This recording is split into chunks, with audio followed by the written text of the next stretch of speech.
E aí, galera da internet, começando o quarto podcast falando de bola. Tudo bem, Henderson? Tudo bem, tudo tranquilo, Gustavo? E aí, pessoal, como é que estão? Tudo bem? Bora? Começando com uma 11ª rodada do Campeonato Brasileiro, muito assunto. Um ídolo, mito sendo demitido pelo São Paulo. Uma demissão inesperada até certo ponto, né, Henderson? Inesperado se a gente for pensar na questão de... Nessa questão do ídolo, né? Do cara que é um mito, né? Como é chamado aí pelos torcedores. Mas que se for levar em consideração dentro de campo, não tinha como segurar muito mais tempo. A gente até comentou isso, eu acho que no podcast passado, né? Que continuando os resultados tão ruins, ia chegar uma hora que não ia ter como. Acho que o Rogério Ceni ele ainda se segurou bastante, se segurou num cargo aí tal qual um mendigo se segura um prato de comida, mas chega uma hora que a festa acaba, né? Não dava mais. Ele não pediu demissão, né? Ele foi demitido. Muita gente achava que ele só saía se pedisse demissão. Acabou que a diretoria preferiu rescindir o contrato com o Rogério. Depois de sete meses, né? A gente entrou em julho agora. Então, 7 meses de trabalho para o Rogério. Dá para fazer que tipo de balanço? O que você achou da primeira experiência do Rogério como técnico? Eu achei ruim, eu achei bem fraca. Primeiro que o Rogério Ceni, a gente falou isso também, ele não é treinador, ele ainda não é treinador. Acho que ele talvez tenha faltado um pouco de humildade para ele começar na categoria de base ou ser auxiliar de algum outro treinador. Eu acho que ele pulou algumas etapas querendo começar logo no São Paulo. E eu acho também que ele veio com ideias muito inovadoras, assim, de uma hora para outra. Começar pelos assistentes dele, né? Pô, o cara me traz dois assistentes, dois estrangeiros, um inglês e o outro eu não me lembro agora qual que é a nacionalidade. Também não tem informação. Mas são dois estrangeiros e, assim, eu acho que muita modernidade colocada assim de uma hora para outra é difícil que pegue, né? Que os jogadores consigam assimilar. Então o balanço que eu faço, eu acho que foi ruim. Eu acho que a torcida do São Paulo também deve achar, os números estão aí para provar. Né? Uma série de eliminações que, se fosse isso, a gente pode falar com toda a segurança. Se fosse qualquer outro treinador, já teria sido demitido nas 3 eliminações do primeiro semestre, aí, de uns 3 meses atrás. E ele ainda se segurou, né? Mas ia ficar muito difícil agora que o São Paulo entrou na zona de rebaixamento, né? É muito difícil. Acho que você falou lá das ideias arrojadas, né? O problema foi que o Rogério ele começou com as ideias de futebol total, né? Aquele futebol que a gente pede muito aqui, de troca de passe intensa, jogadores marcando a saída de bola. O São Paulo começou o ano fazendo muitos gols e tomava muitos gols. E aí o Rogério começou a receber críticas por causa disso. É, Não sei se na tentativa de encontrar dar uma balanceada ali, o São Paulo se perdeu, né? Nesse meio tempo. Se perdeu, já era um time que não tinha uma identidade. E o Rogério também teve um outro problema, que foram as vendas de jogadores.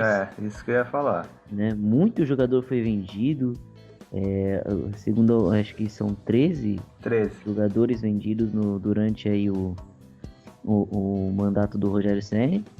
Então você tem que correr atrás de um estilo de jogo. Aí quando você pode tá achando você perde o jogador que era um dos pilares. Então é complicado assim. Eu acho que o Rogério também acho que o Rogério foi mal, foi precipitado em assumir um time principal de São Paulo agora.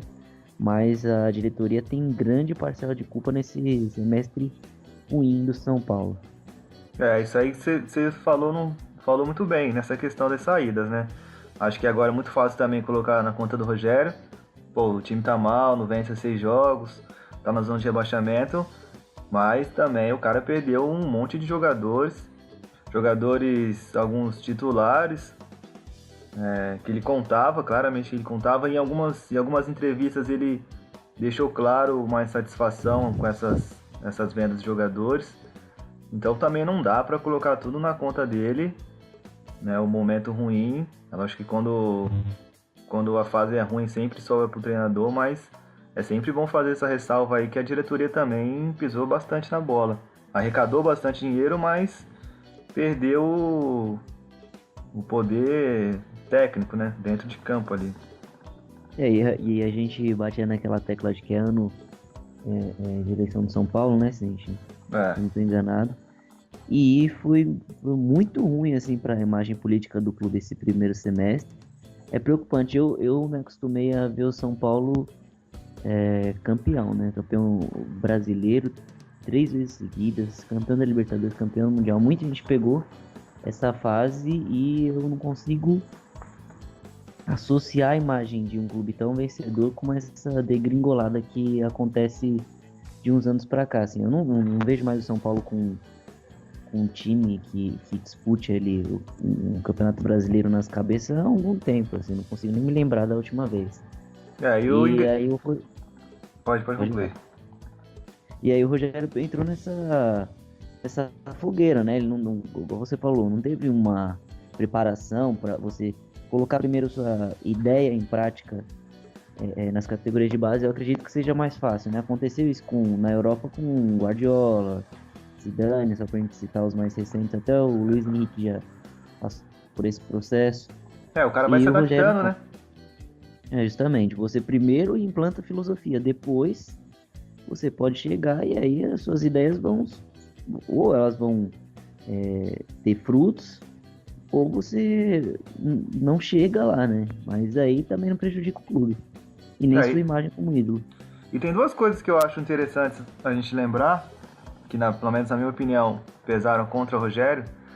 A primeira, ele assumiu depois de um período muito curto em que ele encerrou a carreira, então sempre parecia aquela coisa que, tanto da parte dele quanto da parte dos jogadores, da imprensa, enfim, ainda associando um pouco o Rogério Ceni jogador. Então eu acho que esse espaço talvez tenha sido um pouco curto, tem o que 2 anos que ele parou. E o segundo, eu acho que ele chegou num momento muito ruim de São Paulo. Porque se a gente for lembrar o São Paulo de alguns anos atrás, era referência em todos os aspectos. Era financeiro, era de estrutura, técnico, era um time que ele despontava no cenário nacional em todos os aspectos. E não é o que a gente vê hoje, né? A gente vê um time que vende jogadores basicamente para pagar dívida, arrecada muito com essas vendas, mas não consegue contratar ninguém assim de peso. Um exemplo mais claro, perdeu o Everton Ribeiro na disputa com o Flamengo, trouxe aí uns jogadores agora, mas nenhum assim que chegue e vista a camisa de titular incontestável. Então acho que o momento que o Rogério Ceni assumiu também não era o mais adequado. E agora fica uma situação complicada, né? Porque, como você falou, a imagem dele de ídolo ainda tá muito atrelada a essa passagem como técnico. É impossível não lembrar do jogador Rogério Ceni ao ver o técnico Rogério Ceni. Ele sempre também ele às vezes pedia para desvincular a imagem dele de atleta para treinador, mas ontem, por exemplo, ele reclamou da distância, né, da barreira do São Paulo no primeiro gol, com o argumento de que ele passou 20 anos fazendo aquilo, né? Então, assim, por mais que ele fizesse questão de ser lembrado apenas como técnico, não como ex-jogador do clube, era impossível você fazer essa mudança de uma hora para outra, né? Pouco tempo, né? Tem como. E aí a gente vai naquela tecla, né? De quantos ídolos já não passaram por um processo de fritura aí aqui no Brasil nessa ideia, né? Você vindo como para-raio de diretoria, tanto para presidente como quando o Dinamite assumiu, né? Sim. Pegou ali a imagem de um Vasco do Eurico Miranda, que era um clube defasado, aquela coisa e tal, o Dinamite prometendo revolucionar, acabou saindo com uma imagem muito arranhada. Tem também o Falcão no Inter, que participou de um processo de queda para a segunda divisão. Eu acho Então, que aqui no Brasil, ser ídolo e participar de uma outra função no clube é muito mais difícil do que parece. isso aí é um grande problema, realmente. né? Quando o ex-jogador, grande ídolo do time, ele se coloca num papel em que ele pode ser contestado, porque uma coisa é o Rogério Ceni como jogador. Vamos usar o exemplo do Rogério Ceni, mas você citou outros também que são muito bons. Mas o Rogério Ceni como jogador era um cara incontestável, assim. Ele tinha uma série de qualidades, ele batia falta, ele defendia pra caramba, ele era o capitão. Então, ele tinha uma posição de ídolo dentro do campo incontestável. Quando ele vira treinador, ele já entra num cargo em que ele vai ser muito contestado. Resultados não aparecendo, ele vai ser cobrado. Como se ele fosse um presidente, um diretor. São funções que a cobrança vai existir bastante. O que não existia no caso dele como jogador. Então talvez tenha faltado para ele também, né, ter esse discernimento. Ele estava entrando agora num cargo onde tudo que ele conquistou dentro de campo, tudo bem, vai, pesa bastante, mas não ia ser suficiente para ele ter sucesso, não. É que quando você é jogador, o sucesso e principalmente o insucesso ele é dividido, né? Sim. Tem ali a parcela dos outros jogadores, obviamente. Exatamente. Por mais que ele seja o maior ídolo, ele não ganhou nada jogando sozinho. Agora, quando você é técnico, a pressão maior pelos resultados ruins é toda do treinador, né? Ainda mais no Brasil. A cultura que a gente tem, né? A gente aprendeu que se tá errado, troca o treinador, não troca o time. Então, foi uma decisão muito complicada do Rogério. Agora a gente tem que ver como que ele vai reagir a essa demissão do São Paulo. Ele começou a carreira falando em ser treinador do São Paulo. Será que ele assumiria outro clube? Né? Mesmo que não seja um rival, será que ele assumiria um clube do Rio, um clube do Rio Grande do Sul? Eu acho que o mercado para ele como treinador, pelo menos no primeiro momento, vai ser assim de clubes, de estados que não tem essa rivalidade tão grande. Por exemplo, eu não vejo o Rogério Ceni trabalhando em nenhum clube do Rio, em nenhum clube de Minas, do Rio Grande do Sul também não. Eu acho que pelo menos por enquanto ele pode conseguir mercado assim no Nordeste, né? De repente no Bahia, no Vitória, ou em algum outro estado, ou algum outro clube que não tem essa rivalidade tão aflorada assim com São Paulo. Até porque também a gente tem que falar o português claro. O Rogério Ceni é aquele tipo daquele jogador que é meio que odiado por todo mundo, né? Então, seja qual for o clube que ele porventura vier assumir, teoricamente ele teria uma resistência da torcida. É lógico que quando o cara chega e veste a camisa do clube, a torcida vai abraçar. Mas a paciência já não seria tão grande como se fosse de um outro treinador. É uma situação, e aí o São Paulo fica na zona de rebaixamento, né? Tá empatado com o Bahia no número de pontos, mas perde pelo número de gols marcados. E ontem o São Paulo jogando contra o Flamengo foi um time inofensivo, né? Você assistiu o jogo? Eu assisti. Como você falou muito bem, inofensivo. Foi um time que foi totalmente dominado, né? Teve algumas chances de gol ali, principalmente no segundo tempo, mas nada assim que assustasse. Não foi aquela pressão efetiva. Os caras chegaram, foram pra cima, que estavam ganhando de 2-0. Tinham que se arriscar mesmo, mas foi engolido, né? Eu tive a impressão de que o Flamengo, quando quis fazer o gol, fez. E tirou o pé no segundo, gol, né? Vamos se... Primeiro tempo também não... Assim, até o gol do Guerreiro, que houve ali discussão se houve falta ou não. Pra mim, falta. A distância da barreira aí já não cabe a mim. Não vou ficar com a fita métrica indo lá e medir a distância da barreira. E também convenhamos que isso não é o fator principal pra...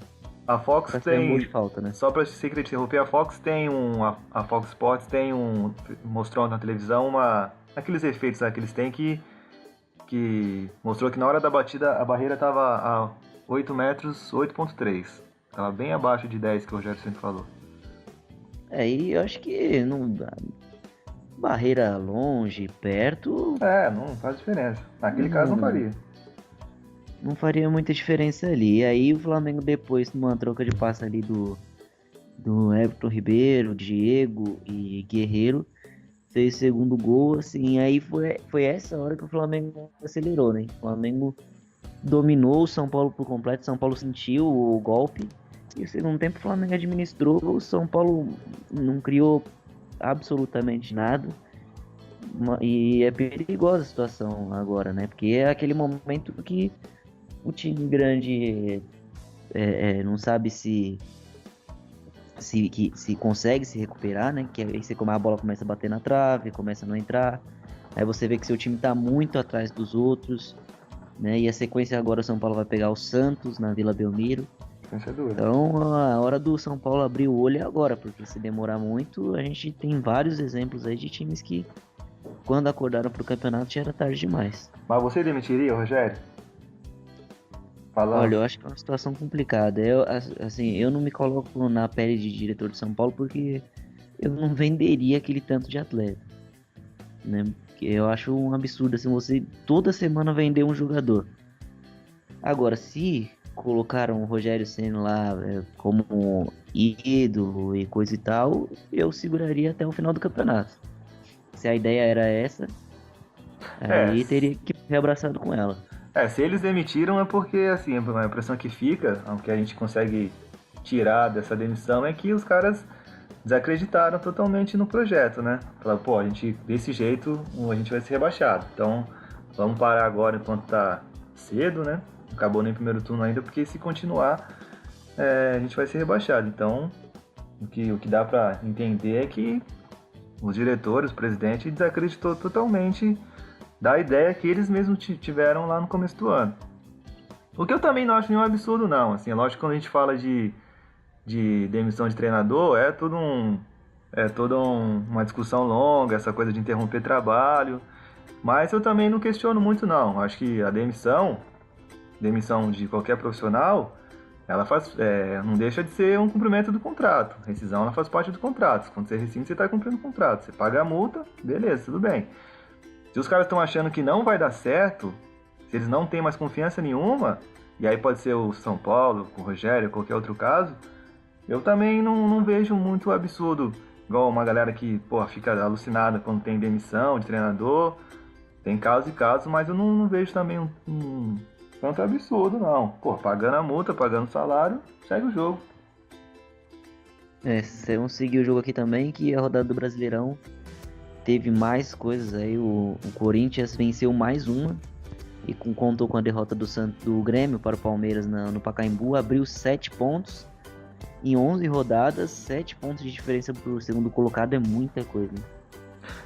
Uma distância considerável. O interessante nessa rodada, com essa derrota do Grêmio para o Palmeiras, é que agora o Flamengo pega o Vasco, e aí o próximo jogo do Campeonato Brasileiro é Flamengo e Grêmio no Rio.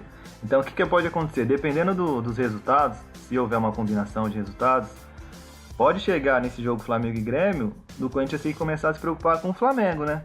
Porque o Flamengo está a 2 pontos só do Grêmio, então pode passar o Grêmio na próxima rodada do fim de semana e pode chegar no confronto direto contra o Grêmio se aproximando mais do Corinthians. Então daqui a 2 rodadas pode ser que o Corinthians tenha que se preocupar com o Flamengo e não mais com o Grêmio.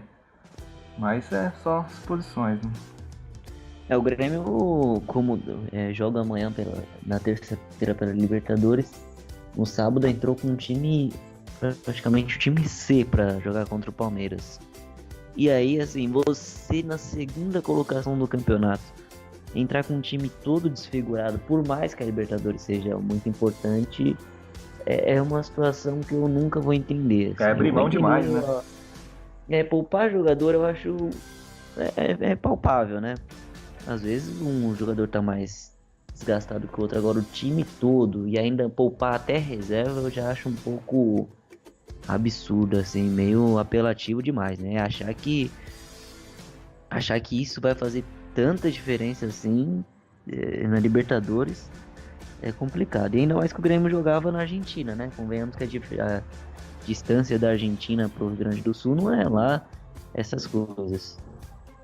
O Grêmio tem essa coisa de poupar todo mundo. Você até comentou na semana passada que em algumas rodadas eles tiram até o treinador nem o Renato Gaúcho vai. quando tem essa questão de poupar, não sei como foi nesse caso. Acredito que tenha participado do jogo, mas em algumas situações nem o Renato. Então eles tiram bastante assim, os jogadores principais. Mas eu também acho que talvez tenha sido um pouco de exagero tirar tanto jogador desse confronto, estando na segunda posição, como você falou, né? O que permitiu a chance do Corinthians abrir mais ainda. Ainda mais pro Grêmio, né? Que não ganha o Campeonato Brasileiro desde 96, né? Se eu não tô enganado. 95 ou 96, se não me falha a memória. E aí o Palmeiras aproveitou que não tinha nada a ver com isso. O time reserva do Palmeiras mais encorpado que o do Grêmio. Venceu por 1-0, mas não jogou bem. E essa tem sido a tônica do Palmeiras, tanto o time titular como o time reserva, né? Vitórias aí no brilho dos jogadores, mas ainda não apresenta um futebol que a gente esperava ver do Palmeiras nessa temporada. Assumiu aí a 4ª colocação, mas com futebol ainda bem abaixo do que pode render. Acho que é um pouco do que acontece também com o Flamengo. Apesar do Flamengo tá melhorando, mas ainda tá bem abaixo do que pode render.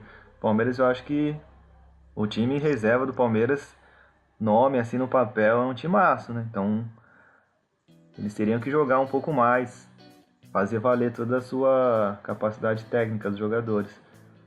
Mas é difícil falar porque também essa rodada tem essa coisa da Libertadores, né? Então talvez os caras ainda tenham ainda essa coisa, uma cabeça já jogando ali no Campeonato Brasileiro, mas já pensando à frente no jogo da Libertadores. Muita coisa para administrar, além da questão física. Mas... E aí no sábado também teve um outro brasileiro que tá na Libertadores, que é o Santos. Aí o Santos já foi mais comedido, não poupou tantos jogadores. E você vê que infelicidade. O Santos, que não poupou tanto os jogadores, perdeu o Vitor Bueno. Aí a previsão do departamento médico do Santos é que ele fique 8 meses afastado. É um jogador que eu gosto muito, o Vitor Bueno. Um grande jogador. Um jogador muito agudo, né? 8 meses vai fazer uma tremenda falta pro time do Santos. Aí que ainda... eu não sei o que esperar do Santos. Eu confesso que a cada jogo do Santos é uma coisa muito diferente, assim. Ou o Santos vai muito bem, ou joga um futebol muito pobre e não consegue desenvolver aí um futebol que alegre a torcida santista, né? E aí empatou com o Atlético Goianiense, mesmo o Atlético Goianiense jogando com 1 a menos grande parte do segundo tempo. Você chegou a ver esse jogo? Eu vi só os lances depois, os melhores momentos. Um resultado bem ruim, né? Fora de casa, com todo respeito ao Atlético Goianiense, mas os times têm que ir lá e pontuar com vitórias. O Santos empatou, não foi capaz de vencer os caras lá. Mas eu também concordo com você, o time do Santos é um time que não... eu assisti, eu vi o jogo contra o Flamengo na 4ª, acho que você deve ter assistido também.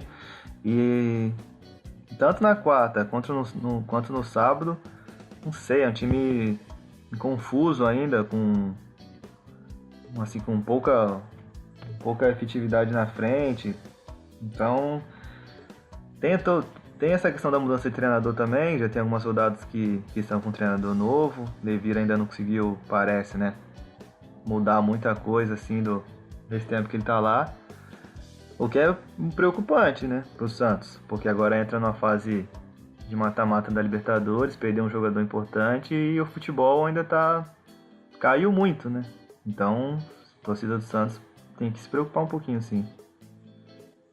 E aí no domingo teve várias boas histórias nesse domingo, né? Pra começar, no Bavi, o goleiro Jean fechou o gol. Né? Pegou muito.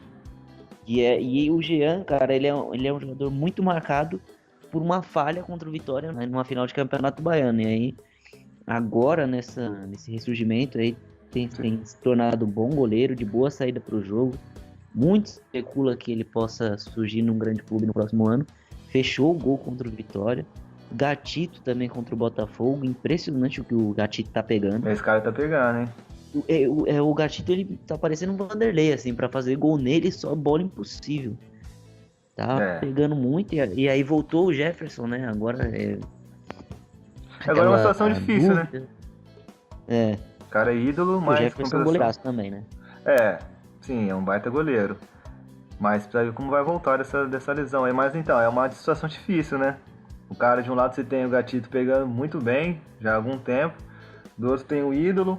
Então precisa ver como o cara vai reagir também de ficar no banco e tal. Apesar que não parece ser muito perfil do Jefferson, um cara que de criar tumulto, de reclamar, mas não sei, de repente pode incomodar. Porque agora não tem como tirar o Gatito, né? É uma situação, e o Gatito tá, olha, é um absurdo que esse cara tá pegando.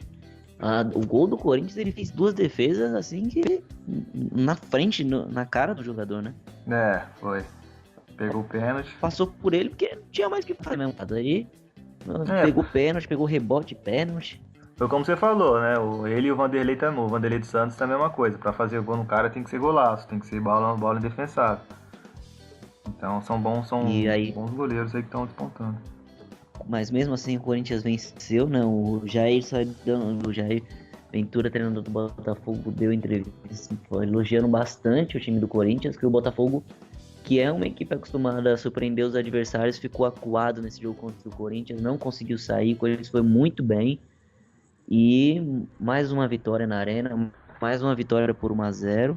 E o Corinthians, quando tem oportunidade, vence e não dá Vai margem para quem beliscando, tá né? atrás. É, essa é a diferença. Enquanto os postulantes ao título ali começaram muito mal, né? Flamengo, Palmeiras, Atlético, Corinthians não começou mal e agora tá disparado.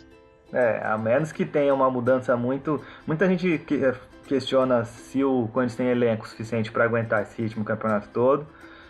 Mas se por acaso os caras conseguirem a distância que eles abriram, o futebol que eles estão jogando agora, vai ser difícil tirar. A gente conversou sobre isso no podcast passado. A forma como o Corinthians tem jogado abriu essa diferença grande e pelo menos por enquanto não dá sinais de que vai cair assim de rendimento, porque tá ganhando fora, ganha em casa. É uma distância considerável. Então, não havendo nenhuma mudança assim muito, muito drástica, vai entrar na questão dos jogadores, perda de jogadores, se não perder jogador, vai ser difícil o Corinthians deixar de brigar por esse título, né? Vai ser difícil. E aí a gente também teve o Atlético ganhando do Cruzeiro, né? 3-1, 2 gols do Fred. Um direito a apagão da Independência e tudo. E gol do Thiago Neves em clássico, né? Eu não me lembro de... O Thiago Neves já passou algum clássico na vida dele sem fazer gol. Sou muito fã do Thiago Neves. O que chama Aí atenção, depois... só um detalhe sobre esse jogo é a quantidade de gols que o Cruzeiro tá tomando, né? Bastante. Só foram 6 gols em dois jogos, 3 contra o Palmeiras, mais 3 ontem. E tem um ataque muito bom, né? Tem o Thiago, tem o Rafael Sobis, tem o Ábila que é fazedor de gols. Sim. O Arrascaeta não tá jogando, tá machucado, mas é muito bom de bola. Tem o Alisson também que apronta das suas, mas a defesa tá deixando a desejar. A defesa não tá segurando nada. Tá defendendo nada. E depois teve mais uma situação curiosa do domingo, que foi o gol do efeito suspensivo, né? Você viu isso? O Kleber, né? Toma 15 jogos, aí depois joga como se nada tivesse acontecido e ainda faz 2 gols, cara. Não, o Kleber, assim, ele é um jogador... Se ele não tivesse o temperamento que ele tem, ele seria um atacante, porra, sensacional, um cara que estaria com a carreira muito melhor do que ele tá hoje, porque ele é um cara brigador, um cara que faz brigador, agora no sentido de brigar pela bola, pelos lances. Ele gosta de brigar. Brigador talvez seja uma palavra que defina bem, nos dois sentidos, mas é um cara que define bem as jogadas, mas é meio maluco, né? Então, difícil também um cara com esse temperamento ter um sucesso maior na carreira, mas é um absurdo. O cara pegar 15 jogos de suspensão e efeito suspensivo fazer valer, e aí no jogo ele vai e faz 2 gols. Eu fico imaginando como que fica pro lado da torcida, dos dirigentes, da galera do Vasco, né? Pô, o cara não deveria nem estar jogando e faz 2 gols. E esses 2 gols achados, num jogo muito feio, Curitiba e Vasco. É. Quer dizer, no final ainda teve uma emoçãozinha ali, mas O jogo, a bola não ficava no chão, assim. Não sei se a situação do gramado complicava a troca de passes, mas muito feio o jogo. Um contraste do que a gente viu na Copa das Confederações, né? Copa das Amanhã, Confederações. Eu achei, bom, esse é um assunto delicado, porque eu errei simplesmente todos os palpites que eu dei na semana passada. queria te dar os parabéns, que eu Você nunca vi acertou. 100% em negatividade nos palpites. E por outro lado, os parabéns eu preciso dar pra você reconhecer. Que mais uma vez você mostrou Obrigado. um grande conhecimento sobre futebol, previsões. Você acertou, cara. Você acertou. Parabéns, Gustavo. Pô, muito bem. Por mais que palpite, igual a gente falou, não vale Não vale nada. Mas quando acerta é tabela sempre de bom. palpite que eu não entendo isso. Você assistiu os jogos, né? Que você acompanhou a final, tem a disputa de terceiro lugar? Consegui acompanhar o jogo da disputa do terceiro lugar. E achei legal, assim, porque os dois times, tanto Portugal quanto México, se esforçaram bastante para ganhar esse terceiro lugar, por mais que não valha quase nada, a não ser aquelas pontuações no ranking da Malucas. FIFA. E aí, assim, se esforçaram bastante. Portugal ganhou de 2-1, o México até talvez tenha merecido mais sorte, mas no final das contas Portugal fez por merecer os 2-1. Sem Aí Cristiano Ronaldo, né? Que foi ver as sempre crianças. Ronaldo que foi liberado para acompanhar o nascimento de um filho de 2 filhos, né? Teve gêmeos, aí Cristiano Ronaldo, parabéns pro mais do papai. É bom saber que essas crianças nunca vão passar necessidade, né? Não, as crianças Esse é mais ricas Cristiano do que. Ronaldo deve ser bom pra caralho também, Essas, né? você já parou pra pensar que essas crianças são mais ricas? Assim, se juntar eu, você e as nossas próximas 5 gerações, essas crianças são mais ricas? Maluquice. Hoje, né? Amanhã elas ainda vão ser mais ricas que mais Mais umas 3 ainda. gerações. Exatamente hoje, com dias de vida. Exatamente. É triste, mas é a realidade. E aí o Cristiano Ronaldo não jogou, Portugal ganhou mesmo assim. Depois teve a final, o Chile, ele nunca viu uma falta de sorte. A camisa pesa, né? Camisa pesa. Pesou Chile bonito. dominou a Alemanha por 20 minutos. Foi no ataque várias vezes. O Ter Stegen, que é um baita goleiro, tem que investigar o que acontece com os goleiros alemães, que toda geração tem um goleiraço. Dá uma olhadinha lá nessa água aí dos caras. Olha, é complicado. Tinha que passar essa água na Gávea ali pra ver se dá um resultado, porque o negócio tá feio. E aí a Alemanha se defendeu nesses 20 minutos. Depois foi lá o Marcelo Dias, né? Que é sempre especulado no futebol brasileiro. Aliás, se você não tá sabendo, já voltou a ser especulado hoje de novo no futebol brasileiro. Não. E Esse cara uma hora ele vai acabar falhou. vindo, hein? Não é possível também, né? Uma hora vai falar, tá bom, já Tem falar, tá muita bom. gente que não fez, né? O Riquelme, você lembra do Riquelme? Toda acabou, assim, toda janela de transferências é Riquelme no Brasil. Ochoa também, toda janela tá aqui no Brasil. E esses caras não vieram. Vamos ver se o Dias contraria essa máxima. Falhou, perdeu a bola, a Alemanha roubou. Você lembra o nome do jogador que fez o gol? Não tô lembrado agora. Não lembro. Eu lembro do Timo Werner, Stindl, né? Joga no Borussia Mönchengladbach, se eu não estou me enganando. Perdeu pro Timo Werner, que foi eleito o melhor jogador da Copa das Confederações. E a Alemanha o resultado fez 1-0, o resultado suficiente para ser campeão da Copa das Confederações. A Alemanha que já tinha vencido o Sub-21 europeu no sábado contra uma Espanha que era muito boa, assim, jogadores de muito nome, Asensio, Bellerin, todos os jogadores já titulares nos seus clubes. A Alemanha Sub-21 venceu e a Alemanha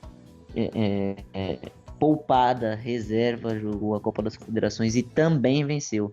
Como você disse, essa água da Alemanha faz sucesso. Dá uma olhadinha lá, mas assim, eles provam que a reformulação é muito bem feita, né? Se a gente for pensar que a Alemanha tem jogadores que ainda, por exemplo, o exemplo do Müller. O cara é um baita jogador e tem, forçando, tem mais 2 Copas, vamos colocar assim. Da seleção principal deles, os jogadores não são tão veteranos. Então são jogadores assim que tem pelo menos mais uma Copa em alto nível. E aí tem esses caras aparecendo agora, dessa que ganharam essa Copa das Confederações, tem a do Mundial Sub-20. Então, a reformulação é muito bem trabalhada, assim, para longo prazo, né? Os caras vão preparando muito bem as gerações, e vão dar trabalho, eu acho. E tem a questão da camisa, que nem você falou. Camisa da Alemanha, amigo, porra, pesa demais. Então, na hora da decisão, além da qualidade dos jogadores, ainda tem todo o peso da camisa, tá? A tradição. Ô, Anderson, sabe quem é o auxiliar técnico do Joachim Löw na seleção da Alemanha? Não sei. Você faz ideia de quem seja? Miroslav Klose. Miroslav E aí, Klose. meu amigo, ele já está sendo preparado para as próximas Copas, né? Assim como o Löw foi pelo Klinsmann, já está sendo preparado para as próximas Copas, e a Alemanha vai ser por muito tempo a maior potência do futebol de seleções. O título de único pentacampeão está muito ameaçado aí nesse caso, porque a Alemanha já tem 4. Entra forte em 2018, mas tomara mesmo que a maldição da Copa das Confederações faça a sua vez com a Alemanha, né? Foi o que a gente comentou na semana passada, ou na anterior, não lembro. Mas a gente comentou sobre isso. O quanto a Copa das Confederações engana ou dá uma sensação de superioridade para o campeão, e os caras chegam na Copa e não conseguem repetir o que fizeram no torneio. O Brasil acho que é o exemplo mais emblemático. Assim, quem assistiu a Copa das Confederações, o quanto o Brasil jogou bem, venceu bem a Espanha, com o show do Fred, e tomou o sacode, o ferro que tomou na Copa, era até difícil de acreditar. Então a Alemanha, se não se preocupar com isso, né, se conseguir contornar esse oba-oba que geralmente, aparentemente, toma conta do campeão da Copa das Confederações, eles vão vir forte mais uma vez. Eu acho que essa coisa da Copa das Confederações aí, do vencedor da Copa das Confederações não vencer a Copa do Mundo, essa próxima com a Alemanha vai mais pela mística, assim, porque, igual a gente falou, a Alemanha se preparou para chegar nesse momento no auge, né? Em 2018 não vai ser diferente. Vai ser uma Alemanha muito forte. Eu acho que hoje é a maior candidata a qualquer título que for disputar. E aí o resto ali vai se dividir, vai tentar tirar esse favoritismo germânico, né? Vai ser uma briga boa, né? Assim, de times, de seleções se colocando no papel de rivais à altura da Alemanha. Então, para fechar aí a polêmica que tomou conta de alguns programas esportivos, você joga o Cartola, Anderson? Jogo. Você comemora gol do rival do seu time de coração quando o jogador está escalado no seu time do Cartola? Não. Você escala jogadores do seu rival? Aí, esse eu já esperava essa sua pergunta, e sem querer se alongar muito, mas eu tento estudar, assim, mais ou menos as dificuldades que eu sei que o meu time tem. Então, quando eu identifico que o adversário vai explorar muito essa dificuldade, eu acabo colocando, mas com dor no coração. E aí, por exemplo, vamos supor que o jogador do maior rival do seu time, assim, faça um outro gol numa rodada X que atrapalhe seu time no campeonato. Você comemora o gol desse cara ou não? Não. Não. Mas Não, você não. escalou. Escalei porque tem aquela possibilidade, mas eu também não levo tão a sério a ponto de comemorar um gol de rival, não. Senão eu coloco. Se o cara for mal no pontual, também não acho muito ruim, não. Teve um vídeo aí de um tricolor, né, um torcedor do Fluminense, comemorando muito o gol do Guerreiro. Não sei se você chegou a ver. Eu vi o comentário, mas não vi o vídeo. Saiu o gol do Guerreiro, ele comemora bastante. É uma situação complicada, né? Porque, por exemplo, tem muita gente que joga o Cartola valendo uma grana. E talvez esse caso seja uma exceção. Quando você vale em dinheiro, amigo, quando tá valendo a grana, né? Mas Ainda assim é difícil, né? Você comemorar. Você se vê comemorando um gol do artilheiro do clube, do rival do seu clube? É difícil. Não, assim, do time que vai jogar contra o meu, assim, eu nem escalo. E também do meu maior rival eu também não escalo. Assim, pode jogar contra o último colocado com um time sub-18. Mas tem algumas regras bestas que eu me estabeleço, porque eu jogo valendo dinheiro. Mas essas regras aí eu não deixo de seguir, né? Então você gosta de uma jogadinazinha, né? Valendo dinheiro. Sempre bom, né? Pra quem não tem Isso é nada, né? isso é Aprendi com um amigo, contravenção, pra hein? quem não tem nada, a metade é o dobro. Mas eu não. É difícil. E sobre Cartola já teve uma outra confusão umas rodadas atrás, né? Não sei se você viu isso aí, que um cara foi cobrar o Jadson no Twitter. Acho que ele tava aí ferrando o Cartola do cara, o Jadson respondeu. Aí já é uma babaquice sem tamanho também, né? É mais uma cobrança. A galera, assim, pode estar levando muito a sério essa coisa de Cartola, né? Também não é pra matar ninguém por causa de um fantasy game. Então é isso aí, né? É isso. Essa semana chegando ao fim, tem rodada de Sul-Americana, rodada de Libertadores, o Palmeiras já pega o Barcelona de Guayaquil, olho no Barcelona de Guayaquil, que foi o único time que venceu o Botafogo no Engenhão, É um time bom. pela Libertadores. Não é um time ruim, não. Time muito rápido.